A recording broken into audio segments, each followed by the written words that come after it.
کیا ہمارے نبی صلی اللہ علیہ وآلہ وسلم کے اوپر جادو ہوا تھا؟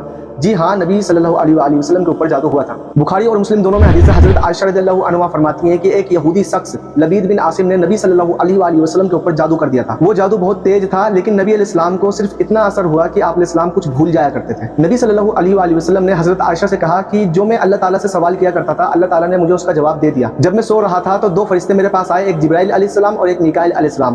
ایک میرے سر کی طرف کھڑے ہو گئے اور ایک میرے پاؤں کی طرف۔ تو ایک نے دوسرے سے کہا کہ ان صاحب کو کیا ہوا ہے؟ تو دوسرے نے کہا کہ انہیں جو ہے جادو ہو گیا ہے۔ تو پھر پہلے والے نے کہا کہ کس وجہ سے، کیسے ہوا ہے؟ تو دوسرے نے کہا انہیں کنگھی اور سر کے بال سے جادو کیا گیا ہے۔ پھر پہلے نے پوچھا کہ کہاں پر کیا ہے؟ تو دوسرے نے کہا کہ ایک کنواں ہے، اس کے اندر جادو کیا گیا ہے۔ پھر وہ فرشتے یہ بات کر کے چلے گئے۔ نبی علیہ السلام اپنے صحابہ کو لے کے گئے کنویں کے پاس اور وہاں سے وہ نکلوایا اور پھر آپ علیہ السلام نے وہیں کے وہیں دفن کر دیا۔ آپ علیہ السلام گھر پر آئے اور حضرت عائشہ رضی اللہ عنہا سے فرمایا کہ جس کنویں میں جادو کیا گیا تھا اس کنویں کے پانی کا کلر سرخ ہو گیا تھا، جس طرح مہندی لگانے کے بعد مہندی کو دھو دیا جاتا ہے۔ پھر عائشہ رضی اللہ عنہا نے فرمایا کہ یا رسول اللہ، آپ نے اس جادو کو باہر کیوں نہیں نکالا؟